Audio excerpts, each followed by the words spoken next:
Christiana, bonjour, bonsoir et bienvenue dans cette nouvelle émission de Noir et Blanc.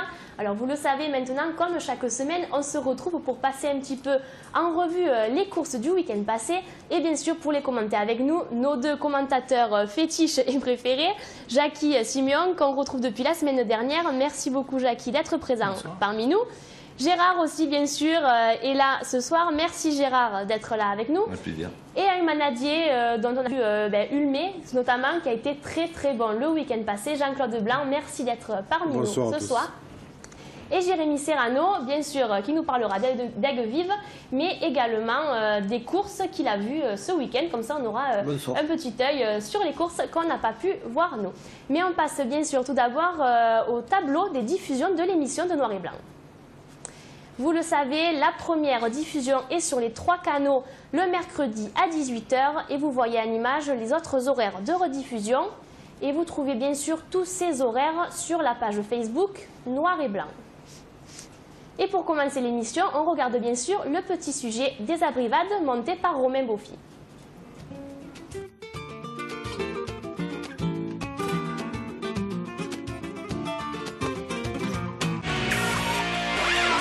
Bonjour et bienvenue dans votre rubrique Abrivade. Cette semaine, nous allons revenir sur les événements du week-end dernier. Un grand merci à tous nos caméramans, Laure Valentin, Cédric Molto, Jérôme Raymond, JP Vidéo Gardien pour leurs images.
Beaucoup de fêtes ce week-end, Aigues-Vives, Érag, Mudaison, Raphaël-les-Arles, Saint-Maurice de Cazevieille, Tarascon et sa fête de la Tarasque entre autres. Dès lundi, c'est le grand retour des JT des fêtes votives que vous retrouverez du lundi au vendredi sur TV Sud pendant 2 mois, avec tous les jours une nouvelle fête. À ce week-end sur les parcours d'Abrivade. Et on commence par une course à l'avenir qui avait lieu ce samedi dans les arènes de Moguio. Et c'était Didier Segara qui était à la caméra. On regarde ça en image. Des arènes pas trop remplies. La chaleur peut-être a fait fuir les gens. Parce que les gens se mettent du côté du soleil. Voilà, c'est pour ça. Donc il faut dire aux caméramans de se placer de l'autre côté. Pour voir le monde, au moins. Bien sûr. Ouais, c'est vrai que c'est pas beau quand tu montes des films comme ça. Le caméraman n'allait pas avoir une insolation quand même, donc il devait être à l'ombre aussi. Donc on a vu le premier, c'était Isaac Destermes, Toucan maintenant de Rouquette. Le troisième, Océan de la Manade Janin, qui a été vaillant. Kéras de la Manade Paulin, qui a été un des bons tours de l'après-midi. Jérémy, vous le connaissez? Oui, je connais. Moi j'avais vu Aigues-Vives aussi. On l'avait vu, et encore Aigues-Vives, il n'avait pas été dans son meilleur jour. Mais c'est un bon tour. Mais on m'a dit qu'il avait été bien là, je crois. Pas beaucoup de raseteurs, on en parlera tout à l'heure. Il y a de nombreuses courses où on est en manque d'hommes blancs. Ça fait dominer les tours. Et le mois de juillet n'a pas commencé encore. C'est ça. C'est vrai qu'il y a pas mal de blessés. Hein. Ouais. Ensuite, Bégon, de la Manade des Baumelles. Un tour qui n'a pas été assailli, on le voit qui est passé quelques fois en contre-piste. Et pour finir, c'était Aragon de la Manade de Laurent. Ah, c'est pas l'Aragon qu'on a connu. Non. Moi, je l'ai vu te rejoindre Aragon, il s'envolait partout. Hein. Il ne supportait pas un raseteur en piste. Vous l'avez raseté le premier Aragon, Jackie? Oui, je l'ai raseté. Mais avant que je rasette, déjà, il était Tao et il sortait au sein de Marie de la Mer. Et c'était extraordinaire. Il y avait que Norbert Jeunesse qui faisait des rasés et il ne supportait pas que quelqu'un mette le pied en piste. C'était un avion. Et là, celui-ci, il lui ressemble physiquement, dans le comportement? Je n'ai pas bien vu, c'est passé un peu rapidement. Mais je sais pas, il n'arrivait pas à sauter la barrière, donc là, c'est différent. L'autre, il avait la tête comme un Mourad, et mieux. Moi, il avait pillé le tube, je sortais de l'armée, en permission, à Cérémy. Il avait pillé le tube avec moi en haut, à Arago. C'était un bon taureau. Hein. À suivre, on verra si celui-ci fait les mêmes actions. On pense maintenant à une course à l'avenir qui avait lieu à Aiguière, mais c'était ce dimanche. Et c'était Janine Haro qui était là-bas pour nous ramener les images.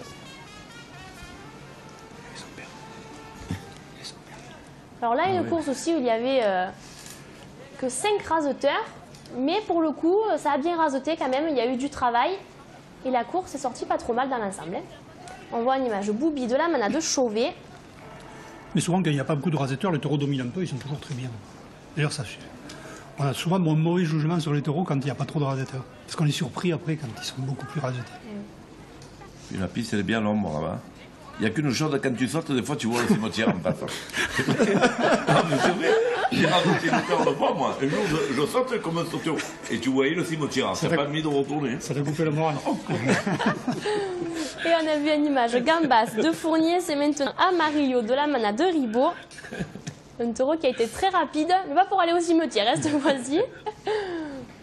Non, mais c'est vrai, il touche les arènes en plus. Et oui.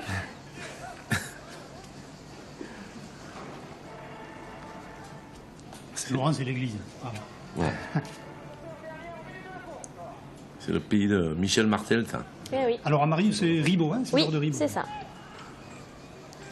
Un taureau qu'il a vraiment fallu aller chercher dans son terrain. Et Pharaon de la manade de Fabre-Maillan, qui a été le bon taureau dans cet après-midi. Oui, c'est un taureau un peu plus solide, ce qu'on a vu quelques autres fait des As aussi. Hein? Oui. Bon, qui s'est jamais trop imposé, mais qui est assez brillant hein, dans des petites courses. Voilà, il est barricadier.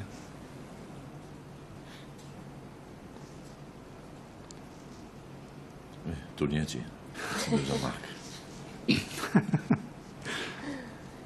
Et on le voit en image, Damien Martin Cochet. D'ailleurs, il n'y avait pas de raseteur de l'avenir, non, cette course, j'en vois pas. Je crois pas. Mais en pas groupe trop. 2, ouais. Chic, mais... Ça rasette quand même. Sabatier, Ferriol, Martin Cochet. 5 raseteurs, on voit que ça rasette. Mais il y a une bonne équipe là, de raseteurs du groupe 2 qu'on retrouve souvent, qu'on avait vu, je crois, à Oreille aussi. Et quand ils sont ensemble, ben, se motivent. C'est pas les arènes de Nîmes, quand même. Voilà, c'est dans des petites arènes comme ça, un bon groupe de raseteurs et la course tient la route. Oui, il a l'air d'avoir fait une bonne course, ce taureau Pharaon. Et un taureau qui a le même nom que le village, Guérin de la manade de Richebois, et qui, comme le veut la manade, là aussi, a fait un grand soin contre piste. Hop, il saute 10 cm au-dessus. Il a l'air léger quand il saute. Ça fera pas mal. Ah, Gastaboy. Gastaboy. C'est un taureau qu'on connaît. Bon taureau qui passe sa première course quand même. C'est vrai que lui, il est sorti hein, déjà. Ouais.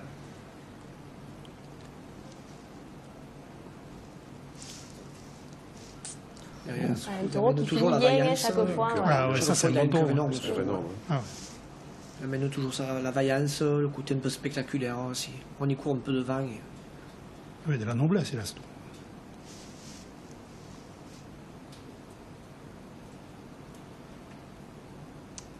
Ce qu'il faut le laisser finir, voilà, avant de faire la reprise. Quand il est raseté dans l'esprit, on voit un beau quart d'heure pour finir cette course qui avait déjà été bonne et qui, en finissant par Gastaboy, a donné un petit côté barricadier. C'était pas mal. Maintenant, Jérémy, vous étiez ce week-end à la course du Kellar. Oui. On va regarder ça en image. Vous allez nous commenter la course. Et c'était Laure Valentin qui était à la caméra. Ah ben, au Kellar, dimanche, on est allé sans savoir peut-être des taureaux à vedette sur l'affiche, puis on s'est régalé. Du premier au dernier, ça a été bien raseté dans l'esprit. Les taureaux ont tous la noblesse, le côté spectaculaire. Ils se sont tenus, ils ont déplacé leur terrain. Et le premier, c'était Othello de Félix qui a fait un bon premier. Je crois que c'est lui qui a gagné le prix d'ailleurs, non? Non, c'est Sao. Ah ouais. Le second, il y a eu Dylan de Venuisa. Eh bien, lui, c'est pareil, au fil de son quart d'heure, il a été bon. Hein. Taureau qui a été bien. Hein. Et puis dès que c'est bien rasété, aussi les gens se régalent parce qu'il y a de beaux rasés, même si ça finit pas toujours à la planche, c'est bien rasété dans l'esprit. Et c'est l'Orca de Soumad qui m'a vraiment emballé parce que c'est le taureau le plus jeune peut-être. Et lui, il a fini fort, il a fini par taper un petit peu, il a fait craindre les rasetteurs. Et donc ça a permis d'avoir un peu de piment à la course. Quatrième, là c'est pas vous, de Vénuisa qui a fait un très bon quart d'heure, lui aussi il aurait pu prétendre au prix. Il a une grosse anticipation.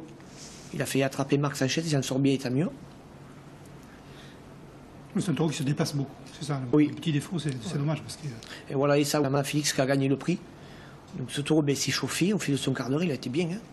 Il a fini par pousser aux planches, il a tout pris, il n'a rien refusé. Et voilà, côté rasetteur, c'est vrai que Marc Sanchez nous a fait régaler par ses beaux rasés à gauche. Mais la surprise vient du petit jeune Jérémy Solaire qui s'est bien démené au fil des quarts d'heure des taureaux. Et il a commencé à raseter au troisième et puis après jusqu'à la fin il a été très très bien. Des rasés arrêtés, de face. Et voilà. Puis, mais les 5 ont bien raseté. Les 5 rasetteurs sont mis en application au taureau. Et le 6e, Jacob de la Malasomade. Alors ça c'est un taureau peut-être qui n'est pas dernier, mais il a bien fini parce qu'il a été vaillant et peut-être que finalement avec la petite équipe de rasetteurs qu'il y avait, ça a permis agréablement de finir la course. Je crois que à Saint-Laurent-des-Gousses, je crois qu'il était sorti en première partie, non? Il était sorti en première partie, exact. Il avait été bien, mais sérieux quand même, c'est pas un taureau pour finir. Non, voilà. Ouais, dans le contexte. Mais on s'est régalé, on a vu une bonne course. Des petites arènes, du coup, on voit souvent de bonnes courses. Là, on le voit quand il y a une bonne équipe de raseteurs, de bonnes petites arènes, des bons petits taureaux. Et du coup, voilà, ça permet, quand il y a des taureaux jeunes comme ça qui n'ont pas trop d'expérience, bon là ils en avaient, mais c'est vrai que quand c'est des petites arènes et qu'il n'y a pas beaucoup de rasetteurs, ça permet de voir autre chose que quand on démarre la saison où on voit les équipes renforcées sur les taureaux qui prennent des... Les taureaux sont moins étouffés. Ils sont moins étouffés. Voilà. Une course comme ça, s'il y a 3-4 rasetteurs de plus, ça fout tout en l'air. Mais là c'était très bien. Voilà, là c'était 5 rasetteurs comme ça, c'était très bien. On continue maintenant. Alors, pas assez de caméramans, malheureusement, on ne peut pas vous montrer toutes les courses de ce week-end. Mais heureusement, on a des photographes qui nous ont ramené les photos de la course de Redescend. Un grand merci à Laurent Sanzoni. Et vous voyez à l'image la course de ce 22 juin qui avait lieu dans les arènes de Redescend. De belles actions. Avec Diaz de la manade Hervas. Qui a été très bon. Qui a été très bon et que l'année dernière avait été déjà très bon à Redescend. Même avant d'or, cette année, il avait été bon.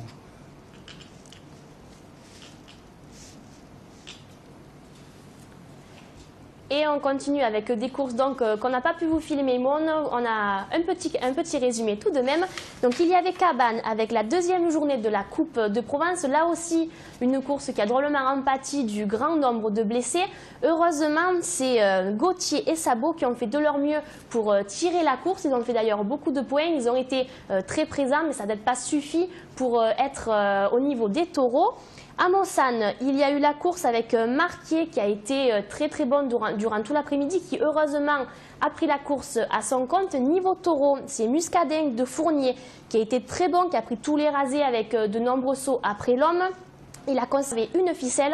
Il y a eu Toscan de la manade de Chauvet, comme très souvent dans cette manade, la corne à la planche, très très dangereux, qui a amélioré son placement au fur et à mesure du quart d'heure, qui a fait de nombreuses finitions. Et malheureusement, un petit peu manqué de pression, il a rentré une ficelle. Il y a eu ensuite Roi de Fournier, calé aux planches, agressif avec des arrivées très serrées.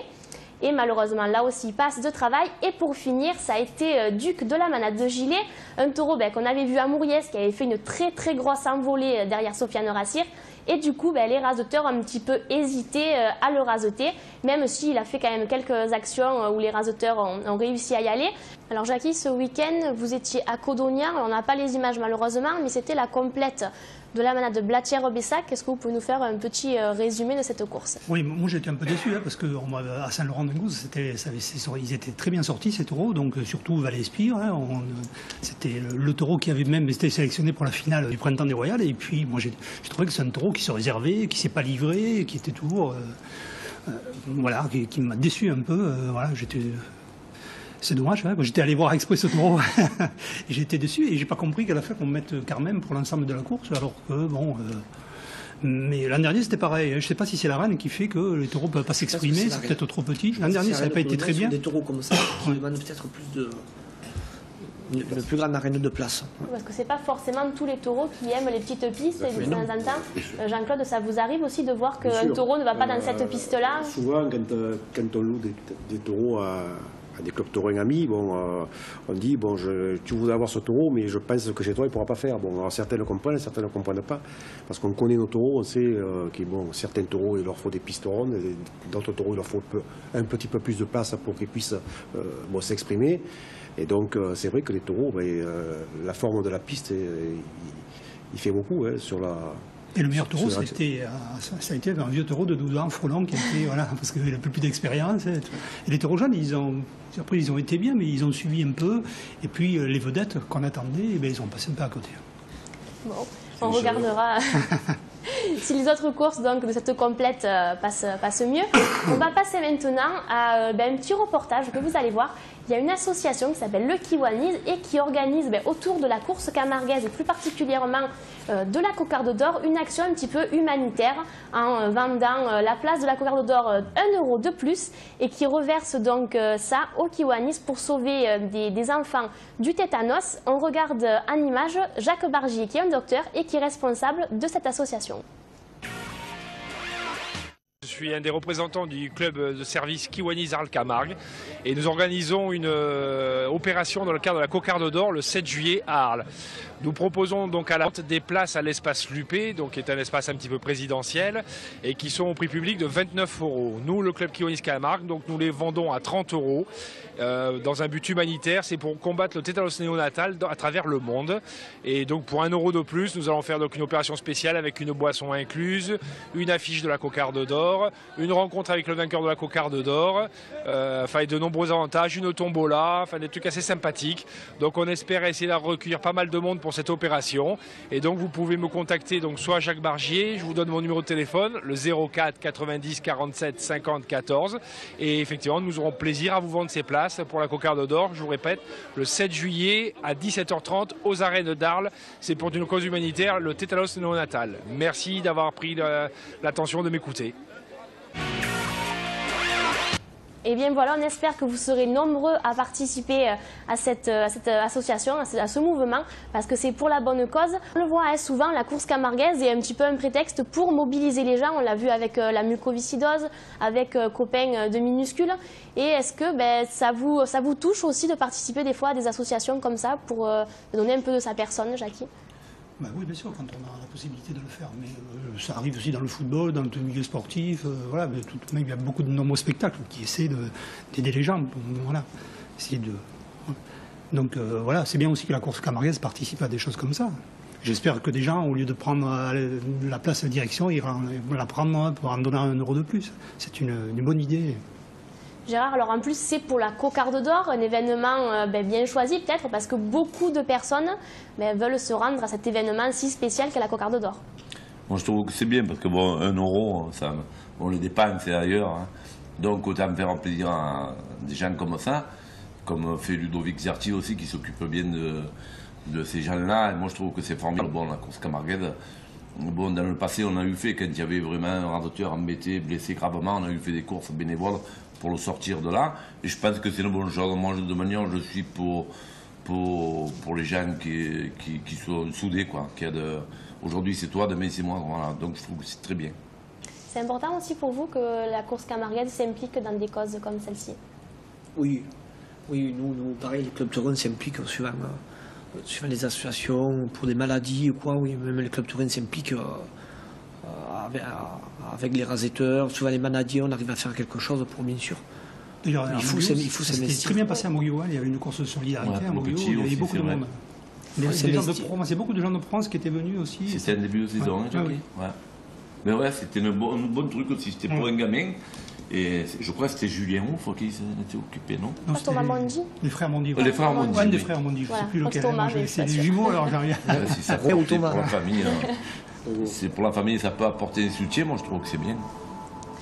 Alors Jean-Claude, on en parlera un petit peu tout à l'heure, plus précisément avec Ulmé, mais vous vous donnez beaucoup de peine pour sortir de plus en plus de bons taureaux. C'est un travail de longue haleine pour vous et surtout un travail de famille. Oui, c'est un travail de longue haleine. Bon, c'est sûr que la manade va fêter l'année prochaine ses 40 ans. Donc on a quand même un suivi assez lointain. C'est un travail de famille, bien sûr, j'ai mes 3 enfants qui sont très passionnés et qui m'aident énormément. Et donc ça permet aussi d'être motivé pour cela. C'est vrai que on a des résultats, mais on y prend peine. Et puis il y a aussi peut-être une part de chance. Et puis voilà, c'est bien. C'est très valorisant et c'est très motivant, surtout lorsqu'on a des résultats, bien sûr. Vous savez, quand on voit quand on élève, qu'on fait naître, parce que je dis bien qu'on fait naître, contrairement à certains, et qu'on voit évoluer notre bétail, qu'on le sort pour les premières courses lorsqu'ils ont 3 ans, 4 ans, qu'on les voit évoluer. C'est sûr qu'il y a des résultats quelquefois, des fois on a des déceptions, mais c'est tout à fait normal, ça peut arriver. Et quand on voit des résultats et que ça marche bien, on est fier, et lorsque au bout du compte il peut y avoir des récompenses, c'est très valorisant lorsque vous êtes au milieu d'une piste et que les gens vous applaudissent pour votre taureau, c'est quelque chose de fabuleux, quoi. Vous avez des bons amateurs là aussi, notamment Gérard Muscat. Et Gérard, c'est un petit peu votre manade de cœur. Ça vous fait plaisir de voir des bons taureaux qui sortent de là? Tout à fait, parce que moi déjà, j'aime le taureau. Moi, je vais au taureau en premier lieu pour voir le taureau. Parce que je suis passionné de ça. Donc en plus, moi, quand je vais chez Jean-Claude ou quoi, c'est avec plaisir parce que c'est des gens super gentils. Et puis on aime ça, quoi. On aime le froid, on aime les taureaux, tout, et c'est vrai que moi c'est mieux qu'il ne mourrait plus, quoi, aussi. C'est sain, je dis que c'est vraiment la passion. Je trouve que c'est très bien que des anciens raseteurs et que des raseteurs s'impliquent, parce qu'avant c'est vrai qu'il y avait beaucoup de raseteurs qui s'impliquaient dans les manades. À l'heure actuelle, dans les jeunes, je pense qu'il y en a un petit peu moins. C'est dommageable parce que ça leur permettrait peut-être d'avoir une meilleure approche au cours des courses, de comprendre un petit peu plus les difficultés d'un élevage, parce que élever des taureaux Camargue, c'est une passion. On fait ça par tradition, par passion, mais quelquefois c'est très très dur. Et mais Gérard est très bien adapté dans la manade. En plus, c'est le bout en train. Comme chez nous. Pour les déjeuners, il n'y a aucun problème. Et donc, il met une très très bonne ambiance dans la manade. Et bien voilà, c'est très bien. On retrouvera une image Ulmé tout à l'heure, mais ne bougez pas, ça sera juste après la pub.